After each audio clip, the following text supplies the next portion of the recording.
Perkenalkan, nama saya Atanasia Oktaviani Puspita Dewi. Saya dosen S1 Ilmu Perpustakaan Fakultas Ilmu Budaya Universitas Diponegoro. Saya mengajar mata kuliah dengan bidang Sistem Informasi dan Teknologi Informasi. Saya akan menjelaskan mengenai bagaimana saya mengajar mata kuliah Teknologi Informasi dengan teknik DIA, Delivery, Interaction, and Assessment. Sebelum saya menjelaskan bagaimana saya mengajar dengan teknik DIA, maka kita ketahui dulu mengenai mata kuliah Teknologi Informasi. Teknologi Informasi merupakan mata kuliah dengan bobot 2 SKS dan diambil mahasiswa semester 2 S1 Ilmu Perpustakaan. Prasyarat untuk mengikuti mata kuliah Teknologi Informasi ini adalah mahasiswa harus lulus mata kuliah Pengantar Teknologi Informasi. Pengantar teknologi informasi lebih kepada pengenalan mengenai teknologi informasi secara umum. Sedangkan di mata kuliah teknologi informasi ini, beberapa materinya akan dibahas mengenai teknologi informasi yang berhubungan dengan sektor pusat dokumentasi dan informasi. Mata kuliah teknologi informasi ini menjawab dari tantangan saat ini, di mana perkembangan perpustakaan mengarah kepada penggunaan teknologi informasi. Mata kuliah ini dapat membantu calon lulusan ilmu perpustakaan dalam melakukan pengelolaan perpustakaan, mengetahui teknologi informasi yang dimanfaatkan di perpustakaan. Jika tidak mengikuti mata kuliah ini, maka mahasiswa akan kesulitan dalam mengikuti mata kuliah dengan bidang teknologi informasi di semester-semester selanjutnya. Capaian pembelajaran mata kuliah teknologi informasi adalah mahasiswa mampu memahami konsep teknologi informasi, mampu memahami pemanfaatan dan beberapa inovasi teknologi informasi yang dikembangkan untuk keperluan sektor pusat dokumentasi dan informasi, sehingga mahasiswa mampu menyusun, merencanakan, memilih, dan mengaplikasikan teknologi informasi yang tepat untuk perpustakaan dan pusat pengelolaan informasi. Untuk dapat mencapai pembelajaran mata kuliah ini, maka mahasiswa dibekali dengan beberapa materi, yaitu pengenalan teknologi informasi dalam sektor pusat dokumentasi dan informasi, jaringan komputer, Web 1.0, 2.0, 3.0, 4.0, Library 2.0 dan 3.0, Cloud Computing, otomasi perpustakaan, perpustakaan digital, repositori institusi, dan pengenalan HTML. Berikut ini adalah teknik DIA yang saya gunakan. Yang pertama adalah delivery, bagaimana saya menyampaikan materi kepada mahasiswa saya. Yang pertama, saya menggunakan metode ceramah, yaitu dengan bantuan penggunaan textbooks.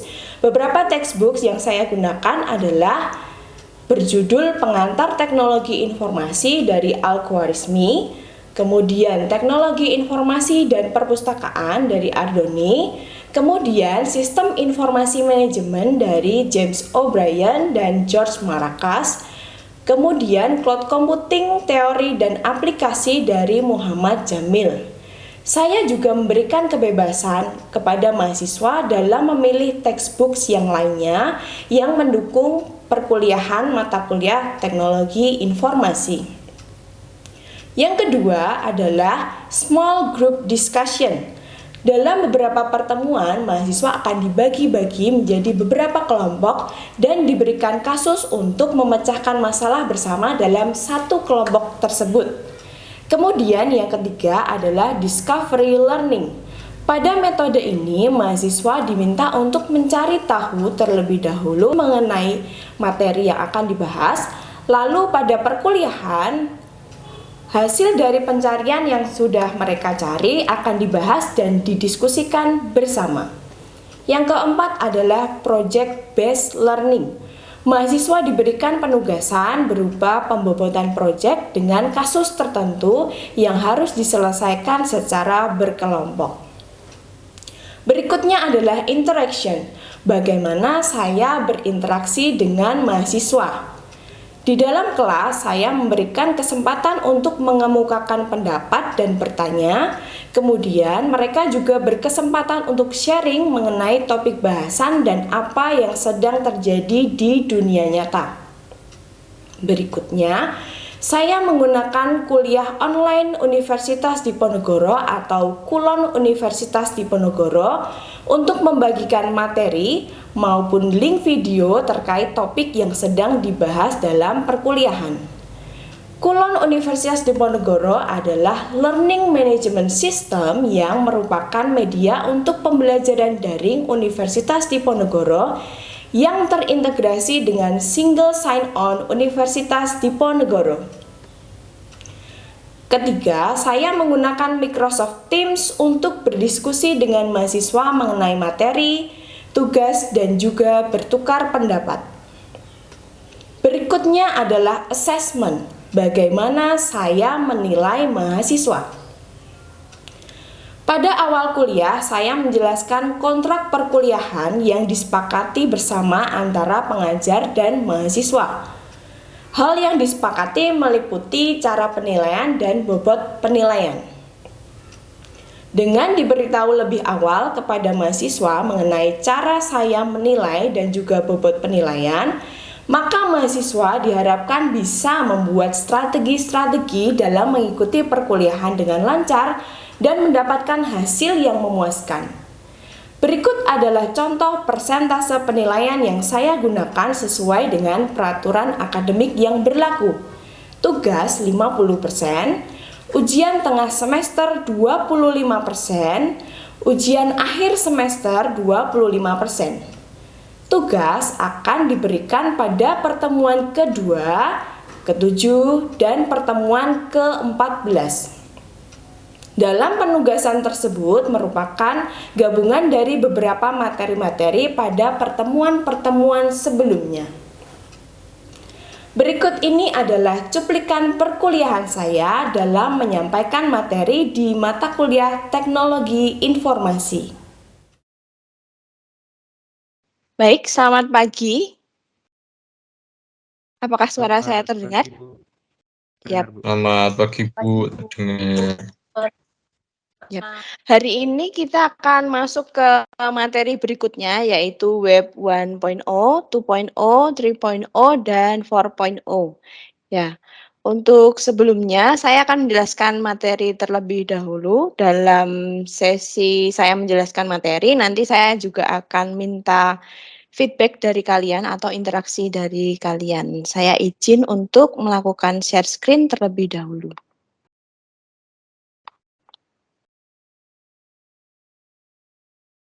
Oke, apakah terlihat?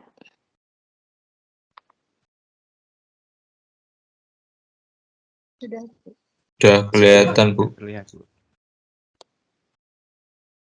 Oke, wait. Di saya nggak bisa presentasi.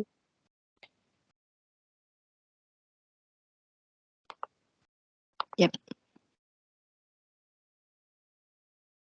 Apakah sudah terlihat dengan jelas di sana?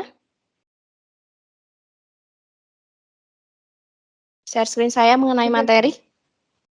Oke, baik. Saya akan menjelaskan terlebih dahulu untuk Web 1.0, 2.0, 3.0, dan 4.0. Nah, di sini kategori web itu dibagi menjadi dua, yaitu web statis dan juga web dinamis, ya. Untuk web statis, ya, adalah website yang isinya tampilannya selalu sama dan tidak akan pernah berubah kapanpun tanpa kita mengupdate, tapi dari sisi servernya, ya. Kemudian dari web dinamis adalah website yang isi tampilannya tidak statis, yaitu masih bisa diubah-ubah. Nah, kita lihat dulu untuk beberapa kategori web tadi, yaitu web statis, itu hanya HTML saja, sedangkan untuk web dinamis itu ada beberapa tambahan selain HTML, yaitu diantaranya pemrograman web, basis data, dan juga animasi interaktif seperti misalkan ditambahkan multimedia, yaitu menggunakan Flash atau Java Applet ya di sana. Nah, kemudian ini adalah arsitektur web ya. Jadi ini adalah user atau orang ya. Ketika kita menggunakan web, kita akan memasukkan URL atau alamat dari website tersebut yang dimasukkan ke dalam web browser, kemudian akan dikirimkan melalui HTTP request. Ya, HTTP request ini terdiri dari dua, yaitu header dan body. Jadi ada bagian kepala dan juga bagian tubuh daripada HTTP request-nya, di-request ke web server. Kemudian dia akan merespon, web servernya dia akan merespon melalui HTTP respon, dan juga ada header dan body-nya juga, dan akan ditampilkan ke dalam web browser sehingga user dapat melihat tampilan. Jadi ketika kita misalkan www.facebook.com gitu ya, secara bersamaan kita langsung bisa melihat. Jadi ternyata proses ini secepat itu sehingga bisa kita lihat berbarengan ketika kita selesai mengklik enter. Untuk berikutnya, web 1 adalah teknologi tahap pertama yang pertama kali menghubungkan halaman web dengan hyperlink. Ini adalah teknologi awal web ya, yang hanya memungkinkan penggunanya untuk membaca saja, hanya read saja. Web hanya berfungsi sebagai dan memberikan feedback. Nah, kita lihat di sini web 1 bekerja itu tidak interaktif ya, beberapa poinnya, dan dia sifatnya statik. Ya, statik tadi kan ada statik dan dinamis. Kemudian kalian menemukan news atau informasi atau berita. Jadi user menemukan berita. Jadi tidak bisa menjadi pembawa berita. Nah, seperti itu. Nah, kita lihat untuk web berikutnya yaitu web 2.0 adalah platform yang memungkinkan penggunanya untuk mengontrol data. Di sini dia sifatnya read and write. Jadi dia dua arah. Setiap penggunanya dapat menjadi content producer. Jadi kita itu bisa mengupload informasi. Jadi tidak hanya pihak server saja yang mengupload informasi, tapi kita juga bisa. Kemudian memungkinkan penggunanya untuk saling berinteraksi satu sama lain dalam halaman web. Nah, di sini bagaimana web 2 bekerja ya? Web 2 bekerja news find you. Jadi karena kita bisa memproduksi informasi, maka kita bisa menyajikan informasi, kemudian sharing konten, fokus on communities seperti sosial media, kemudian read and write. Dua arah, begitu ya. Beberapa contoh web 2.0. Nah, sebelum saya masuk ke web 3.0, adakah yang bisa menyimpulkan mengenai web 1.0 dan 2.0 tadi? Bedanya di mana? Bisa langsung on mic saja ya, dan menyebutkan nama. Saya Bu. Nama Dengan saya siapa? Atri. Nama saya Ya, Atri, Bu. silakan Atri. Ya. Jadi kesimpulan dari kedua web tersebut itu terletak pada sifatnya, Bu. Jadi kalau web 1.0 itu sifatnya read only. Jadi pengguna itu cuma bisa istilahnya kalau di situ ada informasi ya pengguna cuma bisa baca informasinya aja. Tapi kalau yang web 2.0 itu sifatnya read and write. Jadi selain pengguna bisa membaca informasi, pengguna juga bisa istilahnya memberikan informasi atau ya nulis informasi baru di dalamnya seperti itu, Bu. Yap. Terima kasih Atri, betul sekali. Jadi seperti tadi yang disampaikan Atri bahwa kalau web 1.0 dia lebih statis ya, dia hanya memberikan informasi saja, udah selesai sampai di situ. Sedangkan yang web 2.0 dia read and write, jadi bisa ada interaksi, mungkin bahkan interaksinya antara user satu dengan yang lainnya. Kalau dari 1.0 tadi dia interaksinya cuma satu arah dari si penyedia informasinya saja. Baik, setelah memahami web 1.0 dan 2.0, kita beralih ke web 3.0. Jadi ini adalah generasi ketiga dari teknologi web. Dalam generasi ini, semua aplikasi dalam web atau mobile meningkatkan fiturnya.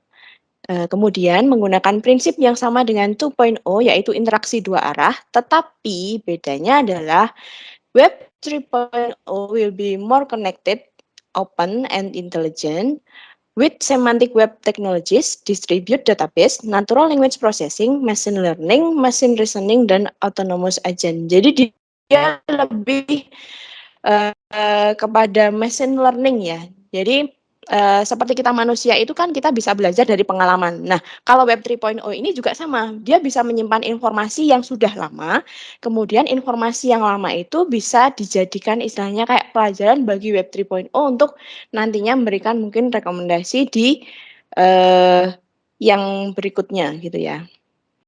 Nah, kemudian ya, contoh daripada Web 3.0 ini adalah voice search. Jadi ketika kita misalkan menggunakan Oke Google gitu kan, tolong carikan tiket nonton tanggal sekian bla bla bla. Nanti dia akan memberikan informasi terkait apa yang diinginkan oleh si user ya. Seperti itu. Nah, beberapa perbedaan dari Web 1.0, 2.0, dan 3.0 bisa dilihat di sini. Ya, kalau Web 1.0 dia lebih kepada web, tapi kalau Web 2.0 dia sosial web, karena tadi ada interaksi antara user dengan server maupun user dengan user, gitu ya. Kemudian kalau Web 3.0 dia lebih kepada semantic web, karena informasinya sudah nyambung, misalkan informasi antara sekarang dengan yang sudah terjadi itu bisa digali lagi dan saling berkaitan sehingga nanti bisa diambil keputusan gitu ya. Kemudian kalau Web 1.0 read only, 2.0 read and write, 3.0 dia read, write dan execute. Kemudian Web 1.0 dia information set, 2.0 dia lebih kepada interaksi, kalau 3.0 immersion.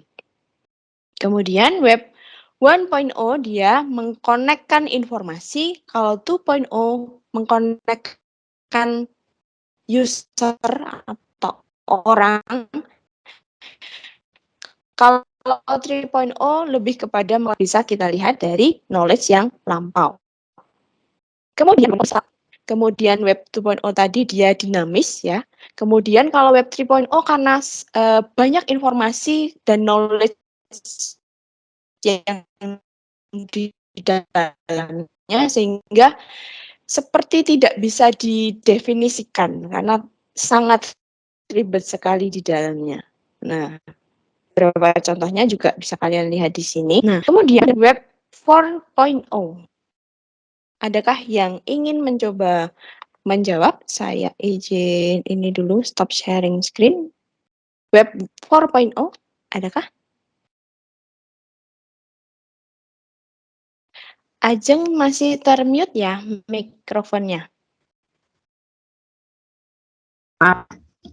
Sudah Bu, suara Ya, sudah terdengar. Silakan.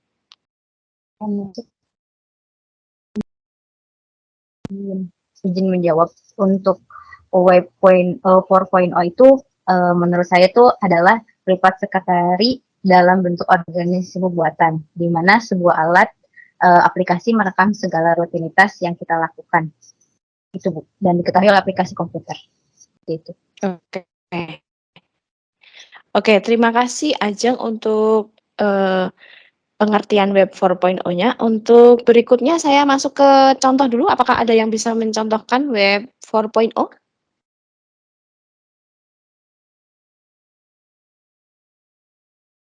Adakah?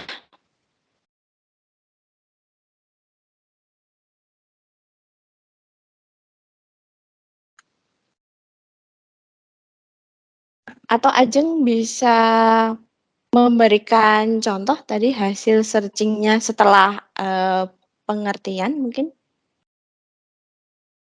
Dari yang saya cari sih, ada salah satu contohnya itu alat yang dapat merespon masalah psikologis. Jadi dia bisa memberikan saran atau solusi bantuan. Gitu Bu, merespon. Oke, merespon gitu ya. Baik, terima kasih Ajeng. Adakah mungkin yang lainnya?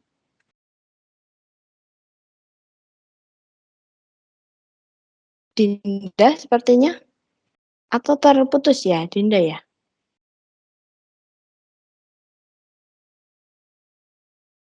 Apakah terputus di saya saja atau di kalian juga?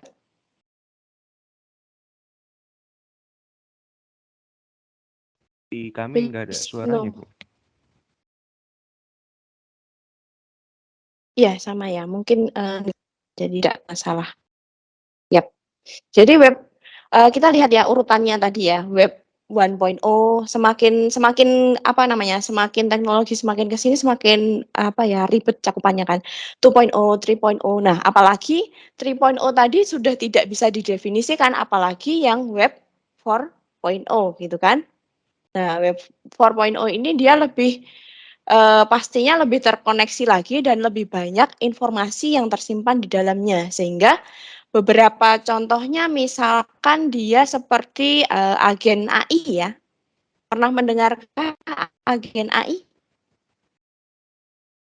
Atau belum pernah ya? Jadi dia bisa berupa robot, ya kan? Robot pintar lah istilahnya seperti itu yang dibekali informasi dan juga knowledge sehingga robot itu bisa memberikan rekomendasi kepada orang bahwa mungkin kalau dia yang berhubungan dengan psikologi ya berarti istilahnya kita bercerita kepada robot, robot memberikan solusi.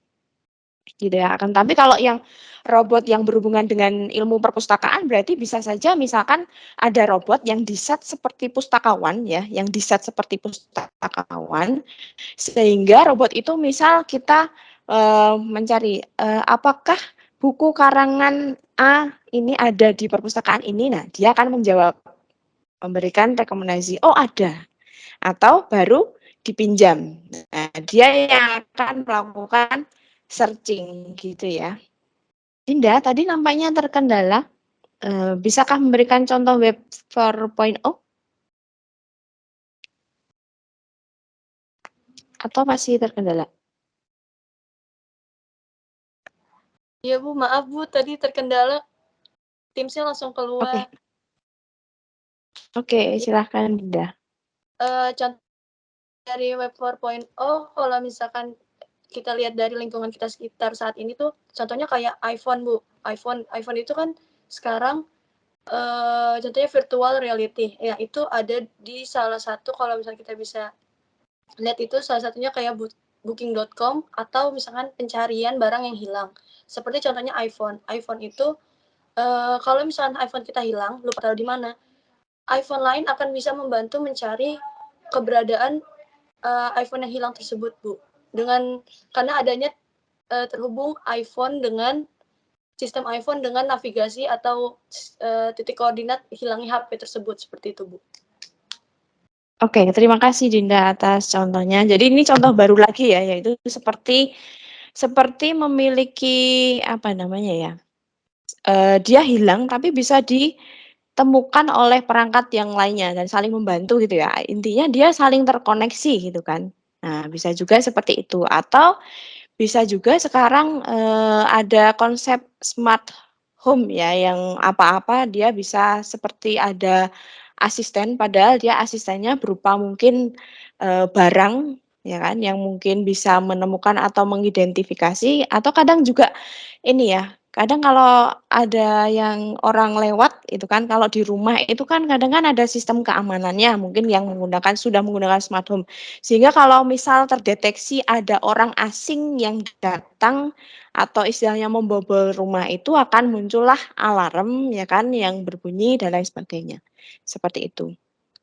Nah, tadi yang bisa saya contohkan di dalam dunia perpustakaan adalah yang agen AI ya, yaitu yang bisa merekomendasikan misalkan atau bisa juga tadi kan untuk pencarian kebetulan yang saya contohkan. Untuk contohnya yang lainnya lagi berarti bisa yang untuk merekomendasikan. Misal nih, saya pengen mencari tahu karena saya sedang skripsi yang bidangnya TI, teknologi informasi. Saya pengen cari buku yang berhubungan dengan teknologi informasi, misal di OPAK diketikkan teknologi informasi atau secara lisan tolong agen AI carikan saya buku yang berhubungan dengan teknologi informasi. Lalu mungkin dia memberikan rekomendasi mungkin dalam tubuh robot itu ada apa namanya ada monitornya muncullah apa namanya buku-buku yang berhubungan dengan teknologi informasi seperti itu atau mungkin bisa juga si si kita sebagai pemustaka tersebut merupakan buku yang paling sering dipinjam di perpustakaan ini. Nah, dengan cara seperti itu biasanya dia akan mencari-cari histori ya kan, histori mana, buku mana yang paling sering dipinjam. Sehingga ada rekomendasi mungkin di monitor atau secara ucapan dari agen AI tersebut. Begitu. Baik, saya rasa untuk pertemuan kali ini ya, untuk web 1.0 sampai dengan 4.0 ini saya cukupkan. Saya ambil kesimpulan dulu dari keseluruhan materi tadi. Jadi untuk perkembangan web ini ya, web 1.0 tadi dia yang read saja, kemudian 2.0 read and write yang sifatnya dia seperti apa namanya ya, sosial media, kemudian 3.0 lebih kepada kepengalaman ya, yang web 4.0 ini lebih jauh lebih canggih yang berpengalaman kesetiaan tadi seperti yang bisa menemukan barang lain yang hilang seperti itu. Nah, dari ilmu web 1.0 sampai 4.0 ini nanti akan kita gunakan untuk melakukan analisa di tingkat library karena sekarang sudah ada library 2.0, 3.0 dan 4.0 yang nantinya di pertemuan selanjutnya kita akan bahas. Jadi untuk pertemuan kali ini tolong yang masih belum memahami bisa dipelajari lagi. Itu saya rasa terima kasih untuk perkuliahan ini. Sampai ketemu di perkuliahan minggu depan. Terima kasih. Itu tadi adalah cuplikan saya dalam mengajar mahasiswa secara online melalui Microsoft Teams. Terima kasih sudah menyaksikan video ini. Semoga video pengajaran ini bermanfaat bagi kita. Terima kasih dan sampai jumpa di lain kesempatan.